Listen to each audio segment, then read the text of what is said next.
तर रिनोव्हेटरची टर्म काय होईल तुमची वाढेल, बरोबर आहे. जर ही टर्म वाढली तुमचा 1 जो काही रेशो असेल तर तो रेशो काय होणार, त्याची व्हॅल्यू ऑटोमॅटिकली काय होणार आहे, कमी होणार आहे, बरोबर आहे. जर ही व्हॅल्यू तुम्ही वाढवली तर ऑटोमॅटिकली 1/RC⁻⁻1 हा जो काही रेशो असेल याची व्हॅल्यू कमी येईल, बरोबर आहे. जर 1 मधून कमी व्हॅल्यू जर मिळाली तर एफिशियन्सीची व्हॅल्यू काय राहील, मॅक्सिमम, बरोबर आहे. आणि जर ही व्हॅल्यू कमी केली तर तुमचा हा रेशो वाढेल. हा रेशो वाढला म्हणजे 1 ची काय व्हॅल्यू येणार तुमची एफिशियन्सी कमी होईल. म्हणजे जर कॉर्पोरेशन रेशो त्या ठिकाणी ऑटो सायकल मध्ये तुम्ही इन्क्रीज केला तर तुमची एफिशियन्सी जी असते ऑटो सायकलची ती ऑटोमॅटिकली इन्क्रीज होते, आणि जर डिक्रीज केला तर ती एफिशियन्सी त्या ठिकाणी डिक्रीज होते. आलं लक्षात. कॉम्प्रेशन रेशोची व्हॅल्यू इन्क्रीज केली तर efficiency of auto cycle increase होते. आणि कॉमनली जे काही ऍक्च्युअल प्रॅक्टिस मध्ये जे काही किंवा ऍक्च्युअल आयसी इंजिन असतात ऑटो सायकल वरती रन करणारे त्याची कॉम्प्रेशन रेशोची व्हॅल्यू जी असते ती आपण 5 to 8 कॅरेज मध्ये व्हॅरीज करतो. आलं लक्षात. आणि जी काही कॉम्प्रेशन रेशोची किंवा जी काही एफिशियन्सी असणार आहे किंवा आपल्याला एफिशियन्सी जर इन्क्रीज करायची ठरली तर तुमचा जो काही कॉम्प्रेशन रेशोची जी काही व्हॅल्यू असेल ती टोटली तुमची जी काही क्वालिटी ऑफ फ्युएल असणार आहे तर त्या क्वालिटी ऑफ फ्युएल वरती तुमची त्या ठिकाणी एफिशियन्सी इन्क्रीज होणार आहे किंवा कॉम्प्रेशन रेशो त्या ठिकाणी इन्क्रीज होईल. आलं लक्षात सर्वांना.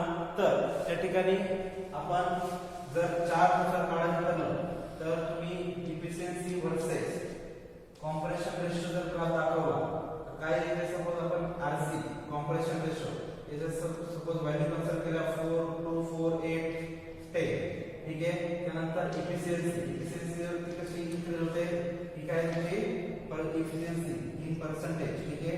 एफिशियन्सी पर्सेंटेज मध्ये 80, 40 इकडे कुठपर्यंत असेल अप टू 100 पर्यंत, ठीक आहे.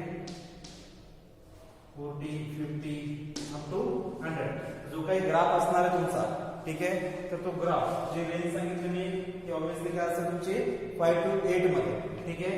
तर जी काही रेंज असणार आहे तुमची काय, जर कॉम्प्रेशन रेशो तुम्ही इन्क्रीज केला तर तुमची एफिशियन्सी सुद्धा काय होते, इन्क्रीज होते. तर त्याचा ग्राफ जर दाखवायचा तर तुमचा तो असा ग्राफ तुम्ही त्या ठिकाणी दाखवू शकता.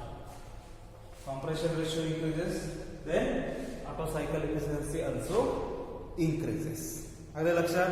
तर तुम्हाला एवढ्या गोष्टी त्या ठिकाणी ऑटो सायकल मध्ये माहिती आहे. काय केलं सुरुवातीला आपण ऑटो सायकल मध्ये पीबी आणि टीएस डायग्राम रिप्रेझेंट केला. आपल्याला माहिती आहे 2 रिव्हर्सिबल ॲडियाबॅटिक, एक एक्सपान्शन प्रोसेस असते, एक कॉम्प्रेशन असते. 2 प्रोसेस असतात त्या तुमच्या कॉन्स्टंट व्हॉल्यूम प्रोसेस असतात, ठीक आहे.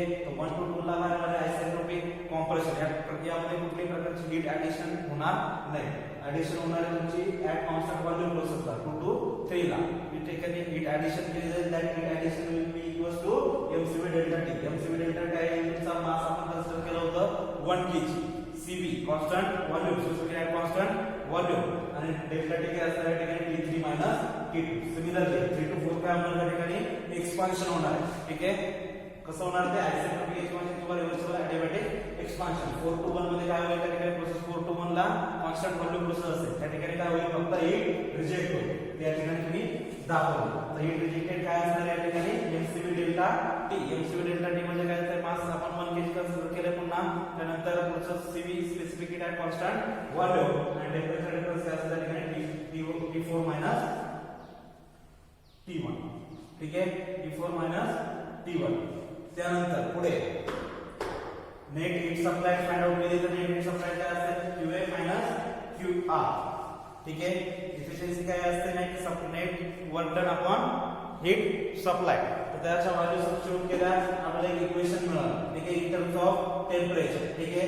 त्यानंतर प्रोसेस 1 to 2 आणि 3 to 4 कन्सिडर करून आपण व्हॅल्यू फाइंड आउट केली तुमच्या T4 ची आणि T2 ची आणि T3 ची व्हॅल्यू फाइंड आउट केली. त्या दोन्हीच्या value in terms of compression ratio आपण एफिशियन्सीचे इक्वेशन मिळवलं. आपल्याला एक फायनल इक्वेशन मिळालं त्या ठिकाणी 1 - 1 upon RC⁻⁻1. RC is a compression ratio, ठीक आहे. जसे जसे तुम्ही कॉम्प्रेशन रेशोची व्हॅल्यू इन्क्रीज करत जातात तशी तुमची ऑटो सायकलची जी काही एफिशियन्सी असणार आहे ती इन्क्रीज होईल. आलं लक्षात. तर त्या ठिकाणी पेट्रोल इंजिनचं जनरली आपण त्या ठिकाणी कॉम्प्रेशन रेशो व्हॅरीज करत असतो 5 to 8 मध्ये, ठीक आहे. सर्वांना समजलं असेल. त्यानंतर जे काही 2 सायकल बघितल्यात आतापर्यंत आपण, एक कार्नोट सायकल आणि एक दुसरी ऑटो सायकल. तर नेक्स्ट सायकलला आपण नेक्स्ट लेक्चरला आपण या ठिकाणी जी काही तुमची थर्ड सायकल आहे डिझेल सायकल, त्या डिझेल सायकलचा आपण स्टडी करणार आहोत. ठीक आहे.